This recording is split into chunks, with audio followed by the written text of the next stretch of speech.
Coming up on the Rockbridge Report, a special grand jury in Georgia returned its report on allegations of voter fraud in the 2020 election. We'll bring you the key takeaways from the highly anticipated report. Lexington residents already pay more than other Virginian localities for water and sewer services. We'll tell you how new estimates will impact your wallet and water bill. And a recent report reveals potential war crimes perpetrated by Russia. We'll update you on the latest in Ukraine. It's a rainy afternoon in Lexington. We'll have details on what you can expect this weekend. All that and more now on the Rockbridge Report. Live from the campus of Washington and Lee University with news for Rockbridge County, this is the Rockbridge Report. Welcome to the Rockbridge Report. I am Archita Agarwal. And I'm Carly Snyder. Breaking news, President Joe Biden addressed the downed balloon and objects in a speech today. We know that a range of entities, including countries, companies, and research organizations, operate objects at altitudes for purposes that are not nefarious, including legitimate scientific research. I want to be clear. We don't have any evidence that there has been a sudden increase in the number of objects in the sky. We're now just seeing more of them, partially because the steps we've taken to increase our radars, to narrow our radars. And we have to keep adapting our approach to dealing with these challenges. That's why I've directed my team to come back to me with sharper rules for how we will deal with these unidentified objects moving forward. In Georgia, a newly released report indicates a Fulton County special grand jury unanimously found there was no widespread fraud in the 2020 election. Parts of the grand jury's investigation into former President Trump's actions in Georgia after the election were released today. The report revealed that the grand jury recommends perjury indictments for some witnesses. Most of the report remains blocked from the public and charges have not been filed in the case yet. The decision on charges would be up to a separate grand jury. A new report accuses the Russian government of operating a sprawling network of camps that has held thousands of Ukrainian children since the start of the war. CNN's Claire Sebastian has the details. Well, Ukraine has been alleging for months that thousands of children have been illegally deported to Russia. And in fact, the alleged leader of these efforts, Russia's Commissioner for Children's Rights, Maria Lvova-Belova, has already been sanctioned by the US, UK, and EU. But this report from the State Department-backed Conflict Observatory at the Yale Humanitarian Research Lab provides a lot more detail using open source data and satellite images to track the movement of children inside Russia. The findings reveal that at least 6,000 Ukrainian children, ranging from a few months to 17 years, have at some point in the last year since the start of the invasion been in Russian custody. That number, though, could be much higher. And the report uncovered the presence of 43 facilities, mostly existing summer camps in Russia, that are being used for the political re-education of these children, ranging from cultural and patriotic, even to military, including firearms training. 2 of the facilities were used to house orphans deported from Ukraine, and the report found evidence of some children being transferred from camps into Russian foster families. Well, the US State Department condemning the findings. The report in the State Department warned the evidence points to war crimes. Russia was also dealt another blow by a key ally.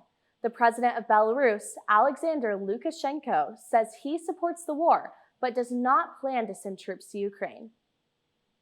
We are peaceful people. We know what war is. We don't want war. And there is no way we are going to send our troops into Ukraine unless you commit aggression against Belarus from over there.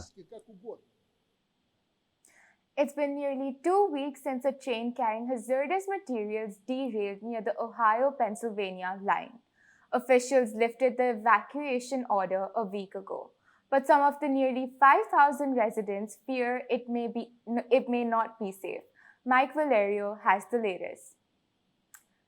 It's been 12 days since a train derailment sent this cloud of smoke into the air in East Palestine, Ohio. Hundreds of homes in the area were temporarily evacuated, causing anxious moments. It was alarming, grabbing the clothes that you can, getting your animals out the best you can, and have no idea when you're going to be coming back. As residents return, they still have questions about the safety of water and soil. But Ohio's governor released a statement saying new tests show the Ohio Environmental Protection Agency is confident municipal drinking water is now safe, and the state EPA is encouraging residents who get their drinking water from private water wells to schedule testing. Ohio officials estimate 3,500 fish in the state have died following the train derailment. The state's EPA says it's confident waterway contaminants are contained, but residents are still anxious. There's just too many chemicals and stuff that were spilled that they still don't want to identify completely. Norfolk Southern, the company that operated the train, said it's creating a $1 million charitable fund to support East Palestine. But Governor Mike DeWine says the company should pay for everything. They're responsible for this. They're responsible for a very serious train wreck that occurred with some very toxic material. So we're going to hold their feet to the fire. Officials from Norfolk Southern backed out of attending a town hall, citing threats to its employees. Everybody that came here expects a hell of a lot more than what we're getting right now. I'm Mike Valerio reporting. Lexington City Manager Jim Hallis says residents can expect their water bills to skyrocket. That's because it's going to cost millions of dollars more to modernize the city's drinking water and wastewater treatment plants. 6 months ago, city officials thought it would cost $20 million to upgrade the drinking water plant. But costs have gone up, and the new estimate is $32 million. City Council member Charles Alligood says it will cost double that amount to renovate the city's wastewater plant. City Council will consider proposals to upgrade both plants in the coming months and figure out how to pay for it.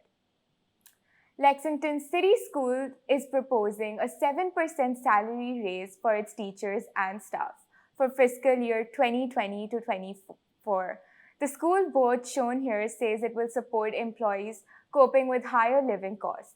The $8.8 million proposed budget includes wage increases for special needs teachers, staff, and food service workers. It also calls for an increase in the school's portion of insurance costs for employees. City Council is expected to consider the proposal in May. Coming up, bumpy roads and potholes have long plagued Buena Vista. We'll share the city's new plan to tackle damaged roads. Hi, I'm Juliana with the Rockbridge Report. We've seen some rain today and maybe some into tomorrow, but I've got good news for your weekend. Let's take a look at that in the broadcast coming up. And we'll bring you the latest developments from the General Assembly after the break. Welcome back to the Rockbridge Report. In 2021, Virginia became the first southern state to legalize marijuana, but lawmakers did not create a framework for recreational sales of the drug. This week, a Republican-led House panel defeated the Democrat-controlled Senate's main surviving retail bill, which would have allowed sales to begin next year through medical marijuana dispensaries. Republicans do not have the votes to roll back legislation. The Buena Vista Public Works Department is splitting its streets team into two groups to try to tackle damaged roads, sidewalks, curbs, and more. Jack Hunter reports. The Buena Vista Public Works Department is rolling out a pilot program to combat the city's beat-up streets. There's a lot that we need to accomplish in public works, especially with streets. One of the biggest complaints that the city receives is about potholes.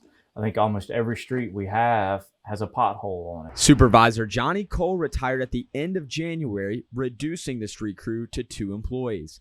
The city then decided to make the 2 remaining employees, brothers Chris and Jeremy Pooley, leaders of 2 separate groups inside the street crew. Jeremy Pooley will lead the curbs and gutters team. Chris Pooley's group will deal with the roads and street signs. Each team is in the process of getting up to full strength, which is a total of 3 workers apiece. That will allow us to be able to continue to do both projects at the same time. So what's currently happening is if they need to pave a street, they're all going out there to pave that street, and then the concrete work, the sidewalk work, is getting put on the back burner. Public Works Director Corey Henson says he has already promoted 2 employees from the mowing crew and 1 from the trash crew to the newly formed teams. So it gives them an incentive to move up, get more experience, make more money. That's kind of how we like to try to do things here. Henson says the new teams will re-energize the department. To me, it's going to be a morale booster. And I think the public's really going to be the ones that's going to see the success from it. The pilot program will last 6 months before Tyree and Henson can evaluate its effectiveness. The 3 promoted employees began yesterday on their respective teams. Tyree says he wants to start the 6-month timer once they can fill the last position. Reporting live from Buena Vista, I'm Jack Hunter with the Rockbridge Report. Now back to you, Carly. Thanks, Jack. The Rockbridge Regional Jail will open a new 900 square foot classroom and workshop facility in the next 2 months. The building will house the jail's industries program. Inmates will learn welding, electrical training, plumbing, and cabinetry. The goal is to provide inmates with the skills to find jobs after they're released. So far, no more than 10 male inmates have completed the program, but jail administrators say more men and women inmates will get the opportunity to enroll in classes once the facility opens. Will it be Maryland or Virginia? Virginia is competing to land the new FBI headquarters. Tom Rousey has the story. Later this year, the General Services Administration is expected to decide where to move the FBI headquarters from downtown Washington. Although Landover is still a possibility, the top 2 choices are this site in Springfield and this one in Greenbelt. One of the top criteria, transportation access. Prince George's County is a superior site. We are located at the Greenbelt Metro. Prince George's County Executive Angela Also Brooks points out the site in Greenbelt would be about as close as you can get to the metro station. The possible FBI site is currently a large parking lot at Greenbelt Metro. The Springfield site is close, but not as close to Metro. But Virginia leaders argued this morning overall their transportation network is better, in part because, unlike Maryland, they have express lanes. We have also put in almost 90 miles of express lanes from I-95, 495, 395, 66. Commuter bus travelers can be on these lines. You want to have people in buses. You want to have carpool lanes. You want to have metro. The other thing to emphasize is we're doing massive rail improvements in the I-95 corridor. The Springfield Metro also has a Virginia Railway Express station there. However, Greenbelt also has a marked commuter rail station there.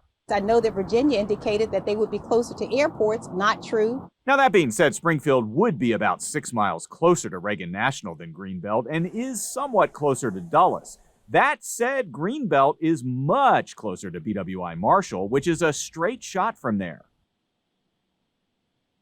Tesla announced it is recalling nearly 363,000 vehicles in the US. The company said it is full self-driving beta software may cause a crash. Documents say Tesla does not agree with the National Highway Traffic Safety Administration's analysis of the problem. But the company plans to fix the concerns in the coming weeks.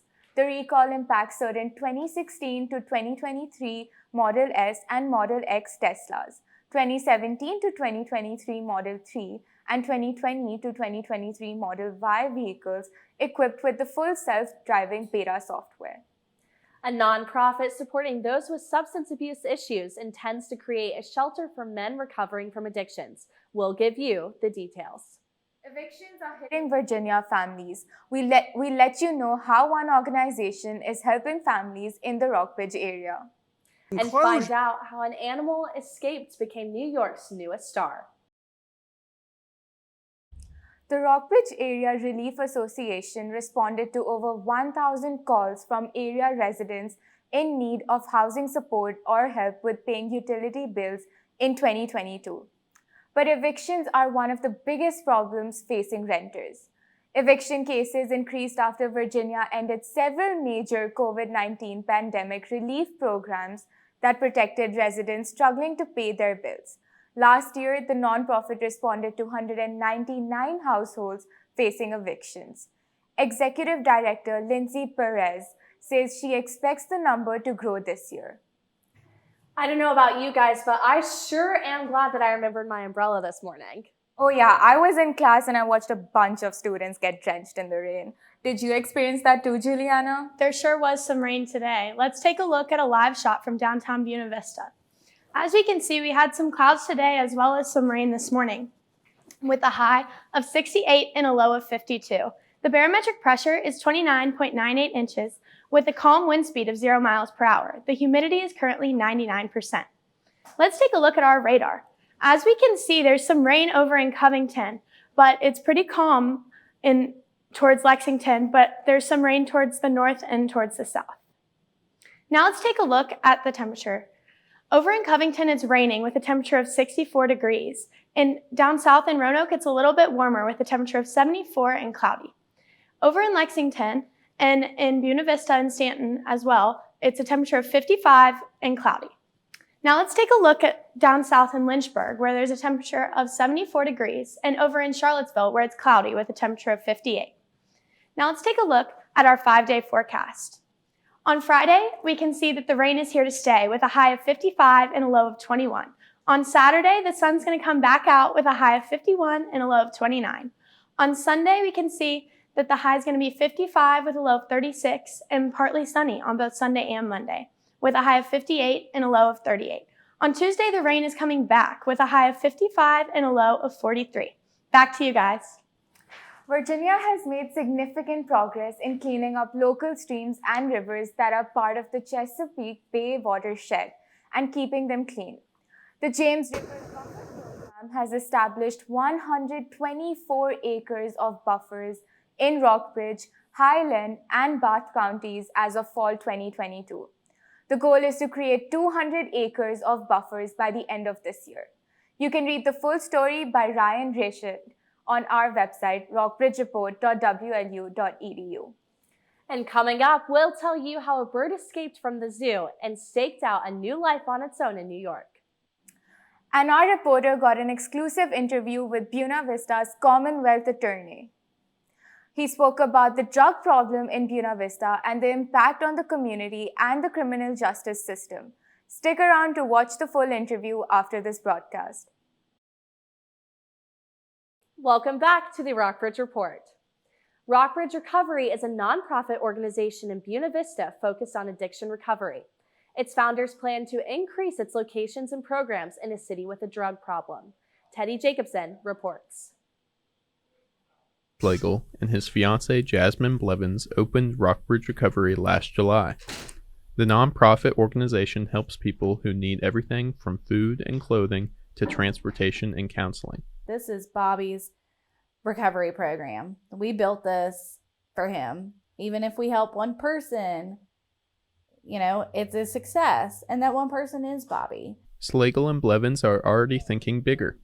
They want to create a shelter for men who are recovering from addictions. And they found a house on Magnolia Street. It's been vacant for almost 10 years and caught fire at some point. They're calling it Hope House. Schlegel said the Hope House will undergo a $100,000 renovation starting this summer. Schlegel said most of the funding will come from the Community Foundation for Rockbridge, Bath, and Allegheny.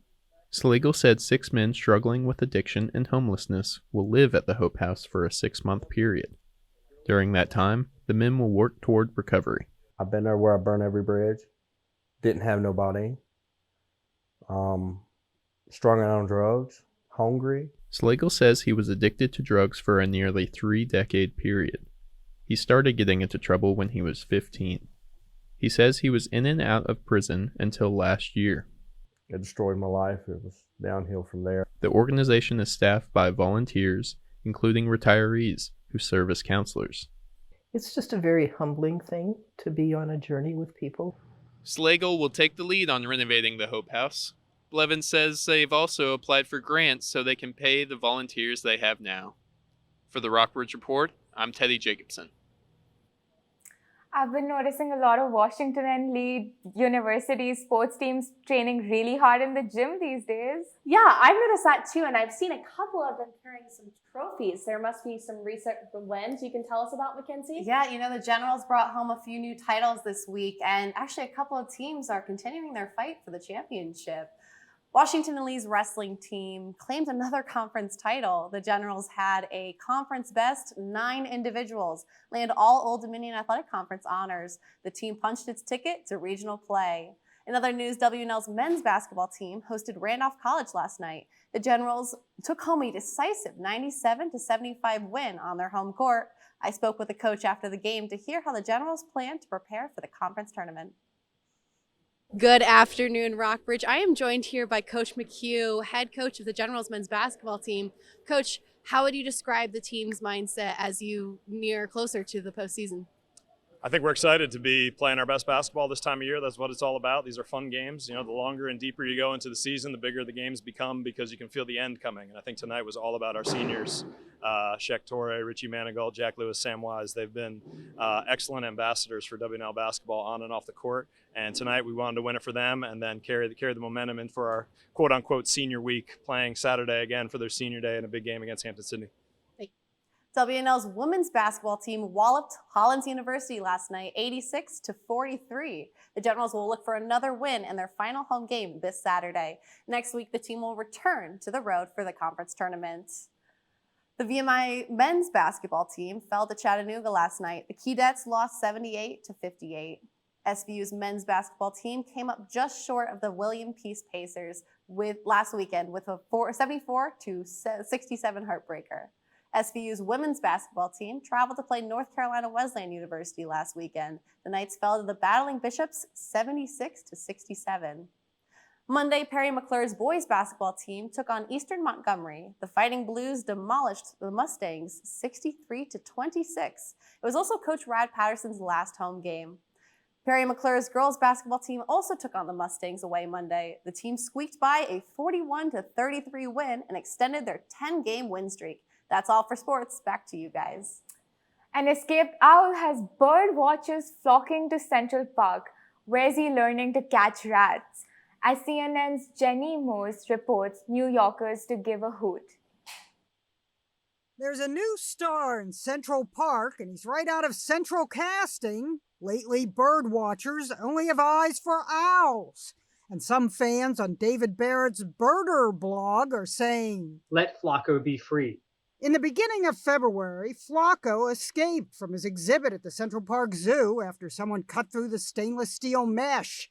His enclosure didn't have room to do much flying, and his first night of freedom, the NYPD almost corralled him on a Fifth Avenue sidewalk.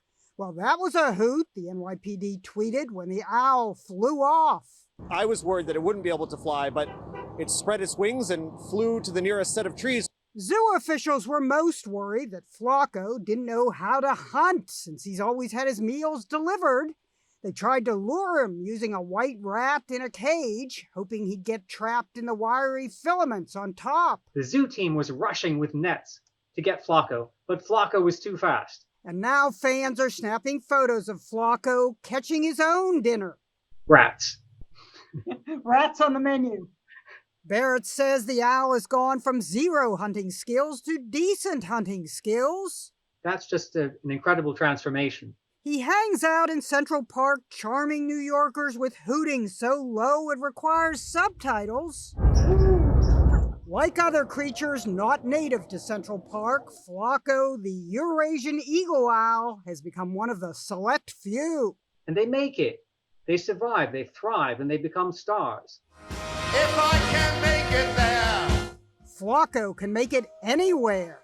Jeannie Mose, CNN. New York.